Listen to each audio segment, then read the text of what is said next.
আরো যেমন পর্দা করলে লাভ না লস। এই জন্য আমার পর্দার মা মাগো হাতে পায়ে তোরা বলা যায় মা, 6 প্রকারের নারী বিনা হিসাবে জান্নাতে যাবে। জোরে কোন কয় প্রকার? 6 প্রকারের নারী বিনা হিসাবে এরা জান্নাতে যাবে, এদের কোনো হিসাব নিকাশ নাই। 6 প্রকারের নারী মরতে দেরি হবে, খোদার জান্নাতে যাইতে দেরি হবে না। জোরে কোন সুবহানাল্লাহ। শুনবেন নি 6 প্রকারের নারী কারা? এ আমার পর্দারের মা মাগো, ওই মা বিনা হিসাবে জান্নাতে যাবে যেই মা তার জবান দিয়া কোনোদিন স্বামীরে কষ্ট দেয় না। জোরে কোন কোন মা? যেই মা তার জবান দিয়া কোনোদিন কোনো মানুষকে কষ্ট দেয় না। আমাদের দেশের মানুষ দেখবেন জবান দিয়া মানুষকে মানুষ কষ্ট দেয় সবচাইতে বেশি। আঘাত, অস্ত্র দিয়ে আঘাত করছেন, এক সময় ভালো হয়, কিন্তু জবানের ক্ষত, এই কথার আঘাত কখনো কি হয় না? ভালো হয় না। যারা হাতুসিনানি লাহাল তিয়ামু ওয়ালা ইয়ালতামু মা যারা হাল লিসান। এই জবানের কথার আঘাত এটা কখনো ভালো হয় না। আর মানুষ দেখবেন এই কথা দিয়ে সবচেয়ে কষ্ট দেয় বেশি। স্বামীরে এমন কথা কয়, কথায় কথায় স্বামী একেবারে আহত হয়ে যায়, আসে না নাই? এমন কথা কয়, তোর ঘরে আইস আমার বাপ মা, তোর ঘরে তোর কাছে আমার বিয়া দিয়ে আমার বাপ মায় ছাই খাইছে, ছাই ছাই। আমারে কত বিদেশি পোলায় নিতে চাইছিল, ইটালি থাকে এই পোলায় আমার নিতে চাইছিল, আমার বাপ মায়ের কাছে দেয় নাই, তোর কাছে দিয়ে আমার বাপ মায় মাড়ি খাইছে মাড়ি।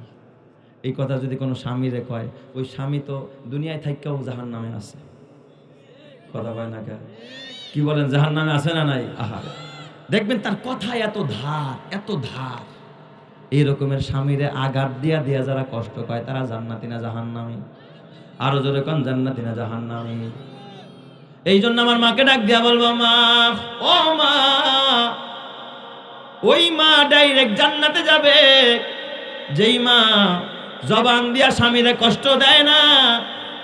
জবান থেকে, যার জবানের ধারালোতা থেকে স্বামীর মুক্তি পায়, এই স্বামীরে যেই মা কথা দিয়া কষ্ট দেয় না, ওই মা ডাইরেক্ট জান্নাতে যাবে। ওই মার কোনো হিসাব নিকাশ হবে না। জোরে কন্না আল্লাহু আকবার। এই জন্য এমন মা সমাজে পাওয়া খুবই দুষ্কর, খুবই কঠিন। কথা দিয়া আঘাত দিয়া ফেলায়, কথা দিয়া কষ্ট দিয়া ফেলায়। ও আমার মায়েরা আমাগো, থানবী রহমাতুল্লাহ আলাইহি লেখে, এক মা, নবীর যুগে এক মা, নবীর যুগের এক মা, এক মহিলা। এই মহিলা সাহাবিয়া।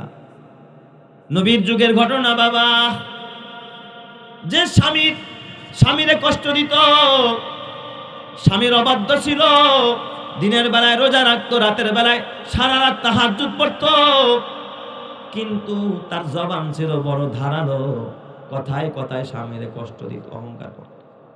আমি তাহাজ্জুদ করি, আমি কোরআন পড়ি, আমি অনেক সময় আমাদেরকে অনেক মা ফোন দিয়া স্বামীর বিরুদ্ধে কথা বলতে চায়, কয় হুজুর আমি নামাজ পড়ি কিন্তু আমার স্বামীটা নামাজ পড়ে না। হুজুর আমি রোজা রাখি, আমার স্বামীটা কি করে না? রোজা রাখে। এটা ফেরাউন, এটা একটা কি ফেরাউন। স্বামীর বিরুদ্ধে অভিযোগ করে দেয়। এ মা, হাতে পায়ে ধরে বলি, মা তোমার কথায় যদি কোনো বিবি স্বামী কষ্ট পায়, জান্নাতে যাওয়ার কোনো রাস্তা নাই, জান্নাতে যাওয়ার কোনো রাস্তা নাই। তাই তো আমার নবী বলে, আমি যখন জাহান্নাম ভ্রমণ করতে গেলাম, আমি সেখানে গিয়া দেখি বেশিরভাগ নারীরা জাহান্নামী। এই ঘটনা যখন আমার নবী শোনায়, কয় জাহান্নামে যাওয়ার কারণ কি? কয় 1 নম্বরের কারণ হলো তাকফুরুনাল আশির, এরা বেশি বেশি স্বামীর নাফরমানি করে, স্বামীর কথা মানে না, স্বামীরে কষ্ট দেয়, কথায় কথায় স্বামীরে ব্যথা দেয়, আঘাত দেয়। বলেন তো এমন নারী সমাজের মধ্যে আছে না নাই? হ্যাঁ, কোন মা যদি তার স্বামীরে কষ্ট দেয় সে জাহান্নামে যাবে, আর কোন স্বামী যদি বউরে কষ্ট দেয় এ জান্নাতে যাবে। কথা কয় না? তাহলে এই স্বামীর জন্য জাহান্নাম। হ্যাঁ, সে তোমার ঘরের দাসী না, তুমিও তারে মা বাপ তুইলা গালি দিতে পারবা না, বান্দির মতো ব্যবহার করতে পারবা না। সে তোমার গলার মালা, তারও হক আদায় করতে হবে, তারও হক আদায় করতে হবে। তুমি যদি বিবির হক আদায় করতে না পারো, তোমার জন্য জান্নাতে যাওয়ার কোনো রাস্তা নাই। মায়ের হক যেমন আদায় করা ফরজ, বাবার হক যেমন আদায় করা ফরজ, পাশাপাশি বিবির হক আদায় করাও কি? কথা কয় না কা? আদায় করা দরকার আছে না নাই? বিবির হক আদায় করবা না, তোমাকেও কোথায় যেতে হবে? জাহান্নামে যেতে হবে। এই জন্য ওই মা বিনা হিসাবে জান্নাতে যাবে যে জবান কন্ট্রোল করে, জবান দিয়া বেগানা, জবান দিয়া স্বামীরে এবং কাউরে কষ্ট দেয় না, জবানের মধ্যে মধু মাখা, যেমন আরে হযরতে সাউদার কথা, এই মা সাউদা বিনতে জামা রাদিয়াল্লাহু তাআলা আনহা, তার জবানের মধ্যে মধু। এই মা সাউদার আমার বাবা অনেকগুলো গুণ ছিল, অনেকগুলো কোয়ালিটি ছিল, অনেকগুলো কোয়ালিটির ভিতরে অনেকগুলো গুণের ভিতরে মা সাউদাকে উম্মুল মুমিনিন, মা সাউদাকে বলা হয় উম্মুল মাসাকিন। মা সাউদা ছিলেন উম্মুল মাসাকিন, মানে সকল মিসকিনের মা, সকল গরিব মানুষের মা। কেন তাকে এরকম বলা হলো? মা খাদিজা ধনাঢ্যা মহিলা, সে ছিলেন বড় দানবীর, এটা ছিল তার, এই জন্য খাদিজাতুল কুবরা বলা হইতো। তার মনটা ছিল অনেক বড়, একেবারে সব কিছু আমার নবীরে দেয়া দিছে। কিন্তু হযরতে মা সাউদার একটা গুণ ছিল, তিনি ছিলেন উম্মুল মাসাকিন। তার খেতাব, এটা ছিল তার উপনাম, উম্মুল মাসাকিন, মানে সকল মিসকিনদের মা, গরিবের মা। কেন এই কথা বলা হইতো? কয় সে গরিবরে বড় ভালোবাসতো, ফকিররে বড় ভালোবাসতো, মিসকিন আইলে কখনো খালি হাতে ফিরাইতো না। সুবহানাল্লাহ, জোরে কোন সবাই। অথচ তার ঘরে কি ছিল না? খাবার ছিল না। মা সাউদা সবসময় দিয়া দিতেন। মা সাউদার ঘরে কিছু আসলে খাইছে কিনা দেখতো না, সব দান করতেন মা সাউদা। একবার হযরত ওমর ইবনুল খাত্তাব মা সাউদার একটা থলের ভিতরে ভইরা কিছু দিরহাম হাদিয়া দিলেন, উপরকন দিলেন। সে তো মুমিনের মা, মাকে তো সন্তান দিতেই পারে। ওমর কয়, নেন মা, এই যে কিছু দিরহাম আপনারা হাদিয়া দিলাম। একটা ব্যাগ বইরা দিচ্ছে, ব্যাগ বইরা পয়সা, দিরহাম দিছে আর কি, রূপার টাকা। তো মা সাউদা উনি টাকাগুলো পাইয়া কয়, এক বস্তা টাকা আপনারা আপনি আমার দিলেন। এই কথা মা সাউদা বলতেছে, কয় হ্যাঁ মা আপনারা দিলাম। মানে উনি বড় খুশি, এমন কথা বলতেন যেন উনি খুশি হয়ে যায়। যখন এক বস্তার কথা কইছে, ওমর কি হয়ে গেছে? খুশি হয়ে গেছে। উনি কখনো কাউকে বেজার করতেন, ওনার কথায় মানুষ কি হয়ে যাইতো? খুশি হয়ে যাইতো। এই জন্য ওই মাই দামি, যেই মায়ের কথায় একজন মানুষ কি হয়ে যায়? স্বামী খুশি হয়ে যায়। তো এই মা সাউদা উনি দান করতেন, এমন ভাবে দান করলেন, কয় ওই যে ব্যাগের থেকে দিতে দিতে দিতে দিতে নিজের জন্য 1 টাকাও রাখে নাই। আরেকজন সাহাবী বলে, আমি এসে চেক করলাম যে কিছু রাখছেনি, ব্যাগটা উপর করে দেখি, খোদার কসম ব্যাগের মধ্যে একটা দিরহামও নাই। সব কি করে দিছে? দান করে দিছে। এই জন্য ওনার খেতাব হয়ে গেছে উম্মুল মাসাকিন, মিসকিনদের মা। সব মিসকিনদেরকে সবসময় দিতেই থাকে, দিতেই থাকে। তিনি হলেন সাউদা বিনতে জামা, নবীর স্ত্রী। জোরে কোন সুবহানাল্লাহ। এ আমার মায়েরা, মাগো,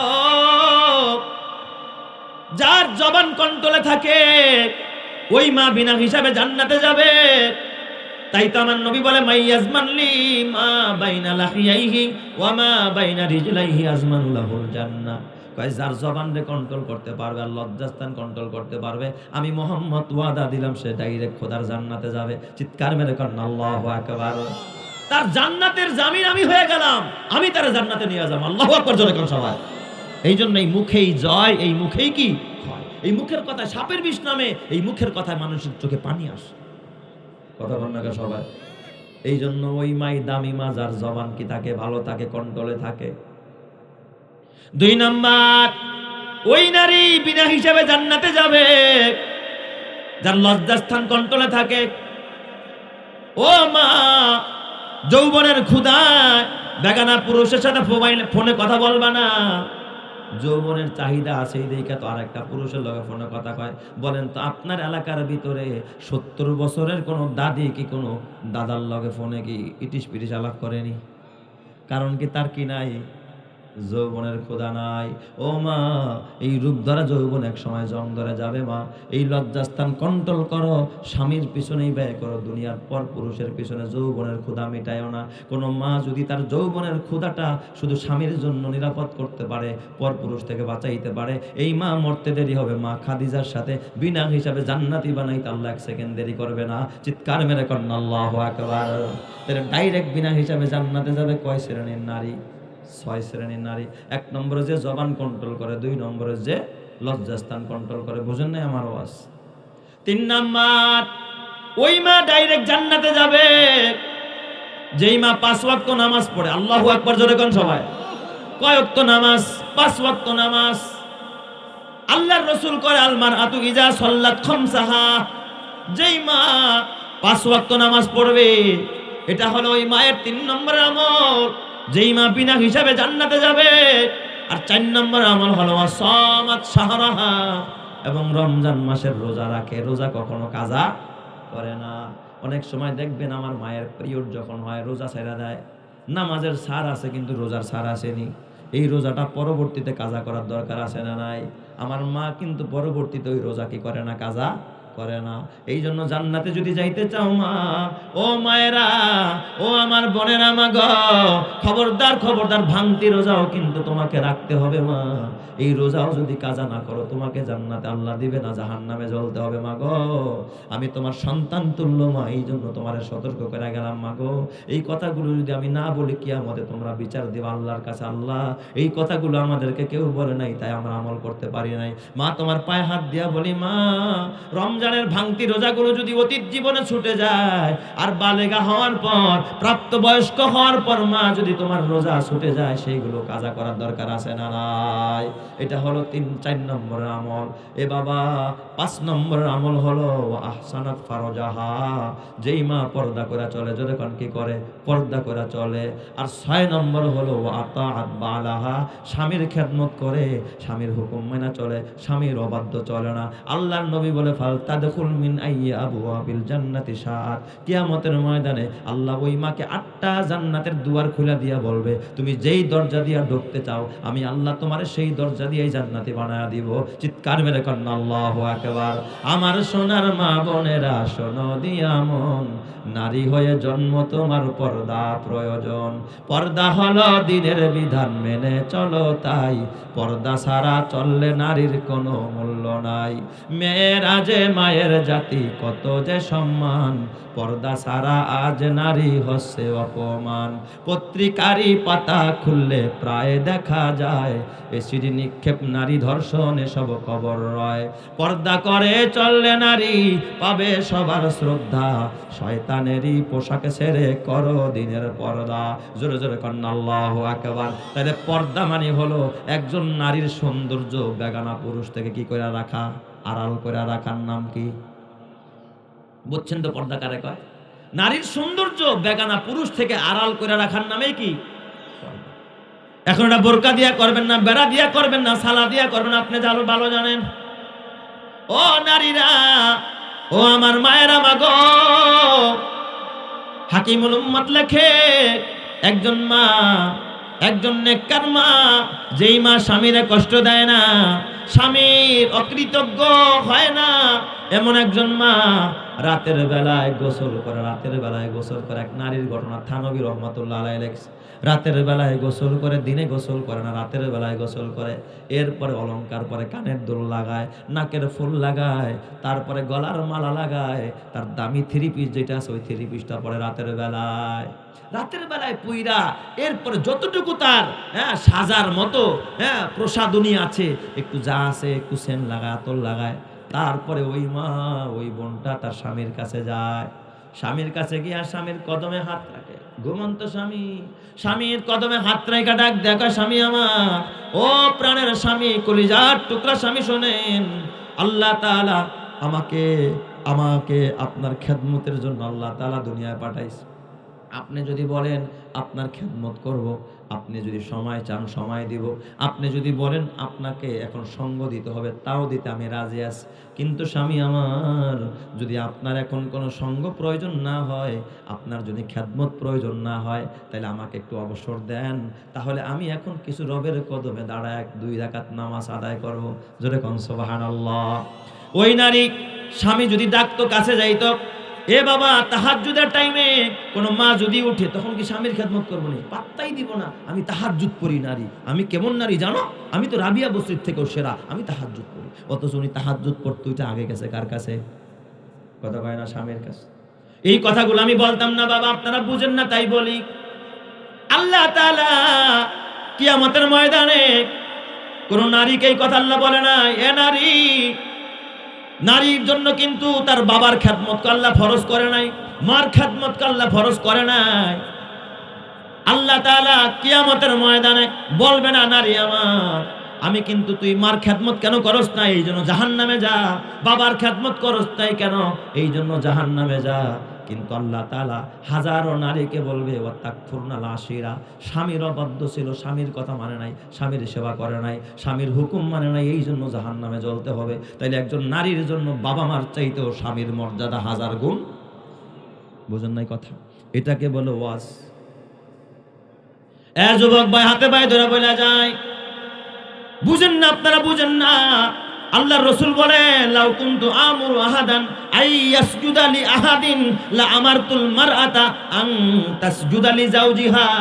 আল্লাহর নবী বলে যদি দুনিয়ার কোন মানুষকে সেজদা দেওয়ার পারমিশন থাকতো, যেটা নাজায়েজ, নাজায়েজ দেখেই তো আমি পারমিশন দেই নাই। যদি আল্লাহ তাআলার পক্ষ থেকে কোনো পারমিশন থাকতো যে মানুষ হয়ে মানুষকে সেজদা দিতে পারবে, তাহলে দুনিয়ার নারীদেরকে বলতাম, খেয়াল করেন, লাউ কুনতু আমুরু আহাদান আইয়াসজুদা লি আহাদিন লা আমারতুল মারআতা। তাহলে আমি দুনিয়ার নারীদেরকে বলতাম, স্ত্রীদেরকে বলতাম, মহিলাদেরকে বলতাম, তোমরা তোমার স্বামীর পায়ে সেজদা দাও। বাবার কথাও বলে নাই। তাইলে আমি বলতাম, এ নারীরা তোর বাবার পায়ে সেজদা দে, তোর মায়ের পায়ে সেজদা দে, তোর পীরের পায়ে সেজদা দে। এই কথা নবীজি কিন্তু বলে নাই। নবী বলছেন যদি সেজদা দেওয়ার পারমিশন থাকতো, তাইলে আমি নারীদেরকে বলতাম তুই তোর স্বামীর পায়ে সেজদা দে। তাইলে একজন মায়ের কাছে, একজন মহিলার কাছে বলেন তো, মা বাবা বড় না স্বামী বড়? আমার ওয়াজ বোঝেন নাই আপনারা? ক্লিয়ার নাকি কোনো ভেজাল আছে? ক্লিয়ার না? আমার মায়েরা বেজার হয় না। ও মা, স্বামীরে বেজার করে জান্নাতে যাওয়ার কোন রাস্তা? ক্লিয়ার কথা, একেবারে ক্লিয়ার কাট কথা। স্বামীরে বেজার করে জান্নাতে যাওয়ার কোন রাস্তা নাই। মা, মা রাবেয়া বসরি, এত বড় আবেদা মা রাবেয়া, দাসীর ঘরে দাসী, বান্দির ঘরের বান্দি, তার বাবাও একজন গোলাম, তার মাও একজন দাসী ছিল মা রাবেয়া। রাবেয়ারা ছিল 4 বোন। কয় বোন? প্রথম বোনের নাম ওয়াহেদা, দ্বিতীয় জনের নাম সানিয়া, তৃতীয় জনের নাম সালেসা, চতুর্থ মেয়ের নাম হলো রাবেয়া। রাবেয়া মানে চতুর্থ মেয়ে। আলেম ওলামারা ভালো বুঝবে, রাবেয়া তো অর্থ কি? চতুর্থ মেয়ে। এই রাবেয়া ছিল চতুর্থ মেয়ে। তার বাবাও দাস ছিল, গোলাম ছিল, তার মাও একজন গোলাম, দাসী। তো এখন অভাবে পড়ছে। অভাবের সময় দেখবেন আমরা যেমন বেশি অভাবে পড়ে যাই, ঘরে একটা ছাগল থাকলে কি কই, ছাগলটারে বেচ্চা তারপরে অভাব দূর করো, ঋণ শোধ করো, পোলার চিকিৎসা করো, করেন না আপনারা? 2টা মুরগি থাকলে কি কয়, বেচ্চালা। তো আগের যুগে তো মানুষ এত গরু ছাগল পালতো না। মানুষ মানুষকে কি করত, বিক্রি করত, গোলাম হিসাবে, বান্দি হিসাবে। রাবেয়ার মা ডাক দেখা, স্বামী গো, ঘরে ভাত জোটে না, সংসারে কোনো খাবার নাই। আপনারা বলেন মানুষ সব সময় কোন জিনিসটা বেচতে চায়? যেটা দেখবেন দেখতে ভাল লাগে না, পছন্দ হয় না, ঠিক না? ভালো আউশের জিনিস সাধারণত বেচতে, এই গরুটা এখন বেচছো না, কোরবানির সময় বেচছো, এটার দাম বেশি আছে। এখন ওই ল্যাংড়াটারে বেচালাও, কানাডারে বেচালাও, বাচ্চাটারে বেচালাও, যেটা দুধ কমায় এটারে বেচো। কথা কয় না কেন? তো রাবিয়া তো চতুর্থ মেয়ে, এটা দেখতেছিল একবার বাইটটা, ঠোঁটগুলো ছিল ঝুল্লাও পড়ছে, একটু মোটা মোটা ঠোঁট, আর নাক বোসার বোসা, আর এই যে পায়ের গোড়ালি ফাটা, আর শরীরে মুখে কয় দুর্গন্ধ, আর গন্ধা নারী, যার পেটে কি হয় না, বাচ্চা হয় না। রাবেয়ার মা ডাক দেখা, স্বামী গো, অভাবের সংসার, এই অভাবের মধ্যে সংসার চলে না, তাহলে একটা তো মাইয়া বেচা দরকার, বেচা তো গোলাম বানায়, বান্দি বানায় বেচা দরকার, তারপরে সংসার চালানো দরকার। তাহলে চতুর্থ মেয়ে যেটা রাবেয়ার এই বেচা দাও, এটারে বিক্রি করে কিছু পয়সা হলে আমরা সংসারটা চলবে। এই রাবেয়ারে বিক্রি করে দিছে বাজারে নিয়ে। আমার মায়েরা, মা গো, মা রাবেয়াকে বিক্রি করে দেয়। মা রাবেয়ার কোনো গুণ আছে? যা আছে সব কি দোষ। বাইটটা কালার কালা, ঠোঁট হলো ঝুলাইনা, নাক হলো বোসা, আর মুখে কয় কি দুর্গন্ধ। এমন মেয়েকে কেউ বিয়ে করতে চায়? আবার আরেকটা গুণ আছে, বদনাম আছে, সেটা হলো বন্ধা মহিলা, বাজা কয় না, তার মানে যার পেটে কি হয় না, বাচ্চা হয় না। এমন একজন নারী ছিলেন, মারা গিয়ে বিক্রি করে দিছে। গোলামের ঘরে থাকে, মালিকের ঘরে থাকে। মালিক একটা ঝুপড়ি বানায় দিছে পাশেই। মালিক মাঝে মাঝে চিন্তা করে একটা নারী বাহিরে থাকে, আবার চরিত্র খারাপ কিনা, বেগানা পুরুষ তার ঘরে ঢোকায় কিনা, মাঝে মাঝে মালিক তার পাহারা দেয়। হঠাৎ মালিক একদিন বের হয়েছে জরুরত ছাড়ার জন্য। হঠাৎ রাবিয়ার ঘরের পাশে তাকায় দেখে রাবিয়ার ঘরের মধ্যে নিবু নিবু বাতি জ্বলে, আর ফিস ফিস করে রাবিয়া যেন কার সাথে কথা কয়। রাবিয়ার মালিকের ভিতরে সন্দেহ ঢুকছে। ও, তুমি বুঝি এইখানে বৈশা বৈশা আরেকজনের লগে ইটিস পিটিস করতেছো না? এই যে কার লগে মন হয় দেখবেন মাইয়া লেপের নিচে কম্বলের নিচে শুয়া শুয়া কার লাগে যেন আস্তে আস্তে কথা কয়। মায় কিন্তু ওখান দিয়ে হাঁটতেছে, হঠাৎ দেখে কম্বলের নিচ থেকে আওয়াজ আসে। মায় কিছু কয় না, কয় দেহি হয়তো বা ঘুরে আসে। ঘুরে আসে দিয়ে এখনও কথা কয়। কি রে এত কথা কস কার লগে? কে ফোন করছে? কয় না আমার স্যারের লগে কথা বলতেছি। আসলে স্যারের লগে কথা কয়নি। স্যারের লগে তো কি কথা? কয় না আমার সাজেশন নিতেছি, সামনে পরীক্ষা আছে না। আসলে সাজেশন নেয়, হ্যাঁ সাজেশন নেয়, কথা ঠিকই কইছে। কালকে কোথায় গিয়ে দেখা করবো, কোন দোকানে ফুচকা খাইবো, এই সাজেশন নেয়। ঠিক বললাম না ব্যাঠিক বললাম? এই যুবকরা তোরা কয় ঠিক না ব্যাঠিক? এ যুবক ভাই কয় কি রে এই রাবিয়া এই রাত্রে কার লগে কথা কয়? হ্যাঁ মালিকের কলিজা কইবে কি রে, ভাবছিলাম বুঝি মেয়েটা ভালো, কার লগে কথা কয়? হঠাৎ আস্তে করে ওই যে খেজুর পাতার বেড়া ফাঁক দিয়া গভীর ভাবে তাকায় দেখে না রাবিয়ার ঘরে কোনো পুরুষ নাই। রাবিয়া সেজদায় পড়া, মালিকের কদমে পড়া, মালিকরা ডাক দিয়া আল্লাহ, তুমি তো দুনিয়ায় আমার একজন মালিক দিছো, আমার একজন মনিব দিছো, সারাদিন ওই মনিবের গোলামি করতে হয় আল্লাহ গো, তাই তোমার কদমে সেজদা দিতে পারি না। আল্লাহ যদি আমার দুনিয়ার মালিক না থাকতো, আমার এই মনিব যদি না থাকতো, সারা রাত যেমন আমি তোমার সেজদা দেই, কিন্তু আমার দিলের শখ মেটে না, আমার দিলে শান্তি হয়। আল্লাহ সারা দিন যদি পাইতাম, তাহলে দিন রাত 24 ঘন্টা আমি রাবিয়া তোমার কদমেই পড়ে থাকতাম। চিৎকার মেরে কন্যা আল্লাহু আকবার, আরো জোরে কন্যা আল্লাহু আকবার। ইমানের পথে অভিচল থেকে আমার মরণ যেন হয়, তোমারই কাছে মিনতি আমার, তোমারই কাছে মিনতি আমার, মহামহিম দয়াময়।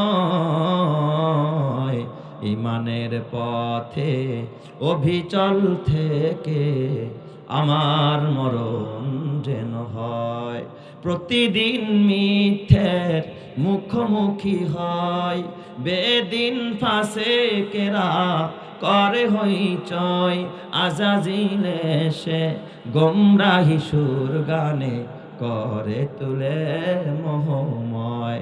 ইমানের পথে অভিচল থেকে আমার মরণ যেন হয়। জোরে জোরে বলেন আমিন। হয় না আরো জোরে বলেন আমিন। মা রাবিয়া এইভাবে করে কাঁদতেছে, আল্লাহ মালিক সব কথা শুনতেছে। রাবিয়া কি কয়, আল্লাহ গো, দুনিয়ার মালিক না থাকলে তোমার এই শুধু সেজদা দিতাম, আর কোনো কাজ করতাম না।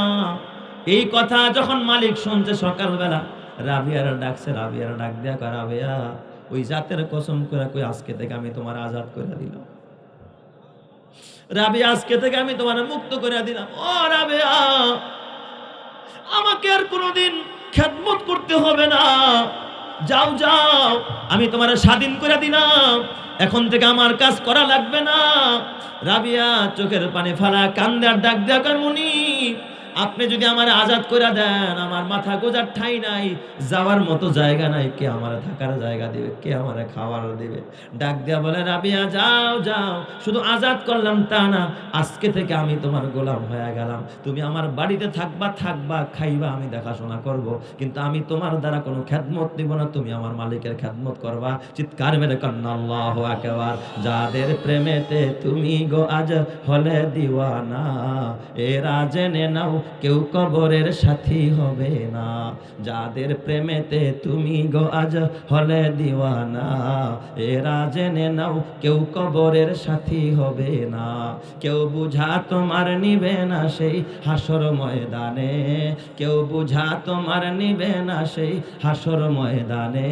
কি আমল তুমি করলে নিয়ে যাবে সেইখানে, ফুল ফোটে যেমন ঝরে তেমন খোদার বাগানে, আয়ু আয়ু কতক্ষণ কার এখানে কে বলো জানে। তাই থাকতে সময় নাও বুঝে ভাই জীবনের মানে, সব আছে লেখা দেখে না ওই আয়াত কোরআনে, সব আছে লেখা দেখে না ওই আয়াত কোরআনে। এই মহল কোঠা সোনা দানা সব পরে রবে, এই সব কবরে নিয়ে গেছে কে বলো কবে। এই দালান কোঠা জমিদারি সব পরে রবে, এই সব কবরে নিয়ে গেছে কে বলো কবে। 2 গজ জমি কয়েক গজের ওই সাদা কাফন, শুধু এইটুকুতেই হবে তোমার জেনে নাও দাফন। যা পুঁজি তোমার এখনো তার বুঝলে না মানে, যা পুঁজি তোমার এখনো তার বুঝলে না মানে, সব আছে লেখা দেখে না ওই আয়াত কোরআনে। ফুল ফোটে যেমন ঝরে তেমন খোদার বাগানে, আয়ু কতক্ষণ কার এখানে কে বলো জানে। আল্লাহ তুমি বুঝার তৌফিক দাও, জোরে কানা আমিন। এ আমার বাবা, ও আমার পর্দার মা, মাগো আমার প্রতি কোনো রাগ রাখো না মা, ওই রাবিয়ার মতো হয়ে যাও। ওই মা রাবিয়া, তার মালিক লেখে যেই ঘরের ভিতরে রাবিয়া নামাজ আদায় করত, রাবিয়ার চোখের পানিতে যায় নামাজ ভিজতো, মাটি ভিজে যাইত, মরুভূমির মাটি ভিজে এতটা কাদা হয়ে গিয়েছিল, ওই জায়গা থেকে ঘাস উঠে গিয়েছিল রাবিয়ার চোখের পানির বদৌলত। এই জন্য আমার মা এই রূপ ধরা যৌবন জম ধরে যাবে মা, মাগো এই রূপের সৌন্দর্য শুধু স্বামীরে দেখাইবা, বেগানা মানুষরে দেখাইবা না, মার্কেটের দোকানদাররে দেখাইবা না, এ পার্টিতে গিয়া দেখাইবা না, জাহান্নামে যাইবা মা। রূপের সৌন্দর্য শুধু একজনের জন্য হালাল, বলেন সে কে? আরো জোরে বলেন না, সে কে? স্বামী। এই রূপের সৌন্দর্য অন্য কাউরে দেখানো যাবে না রে মা। এই জন্য যুবক ভাই, তুই তোর বিবিটারে পর্দা করা, তুই তোর ভাইটারে বোনটারে পর্দা করা, তুই তোর নাতনিটারে পর্দা করা। একজন মা যদি জাহান্নামে যায়, একা যাবে না, স্বামীরে জাহান্নামে নিয়ে যাবে, বলবে আল্লাহ আমার স্বামী আমারে পর্দা করায় নাই। বাবারে নিয়ে যাবে, বলবে আল্লাহ আমার বাবা আমারে পর্দা করায় নাই। আরে বড় ভাইরে নিয়ে যাবে, বলবে আল্লাহ আমার ভাই আমারে পর্দা করায় নাই, আমারে প্যান্ট শার্ট কিনা দিছে আমার আরো ইং করার মতো, আমারে গুনাহ করার মতো মোবাইল কিনা দিছে। ও আমার যুবক ভাইয়েরা এবং বড় ছেলেরা জাহান্নামে নিয়ে যাবে। আল্লাহ গো, আমি তো বুঝতাম না, আমার ছেলেটাও আমারে কোনোদিন বুঝায় নাই, এই কারণে আমি পর্দা করে নাই, বোরকা কিনে নাই, আমি কখনো হাত মোজা পা মোজা লাগাই নাই। এই জন্য যুবক ভাই, তুমি আমিও বাঁচতে পারবো না, কারণ আমাদের নারীরা হয়তো কারো মা, কারো বোন, কারো স্ত্রী অথবা কারো মেয়ে। এ বাবারা, তোমরাও বাঁচতে পারবা না যদি নারীরা বেপরদায় চলে। এই জন্য নারীদের বেপরদা তোমার আমার জন্য যেমন বাবা ভয়ঙ্কর, আমার মা বোনদের জন্য তেমন ভয়ঙ্কর, কথা ঠিক কিনা? এই জন্য বলেন তো, নারীদের পর্দা করার দরকার আছে না নাই? আজকে গিয়া আজকের এই মাহফিল থেকে সবক নেন ইনশাআল্লাহ। আজকে আপনার মা, আপনার বোন, আপনার মেয়ে, আপনার অধীনস্থ, আপনার স্ত্রী, এদেরকে পর্দার কথা বলবেন। কারা কারা রাজি আছেন একটু হাতটা দেখান তো ইনশাআল্লাহ। নারায়ে তাকবীর, নারায়ে তাকবীর। আল্লাহ তুমি কবুল করো, সকলেই বলি আমিন। ওয়া আখিরি দাওয়ানা আলহামদুলিল্লাহি রাব্বিল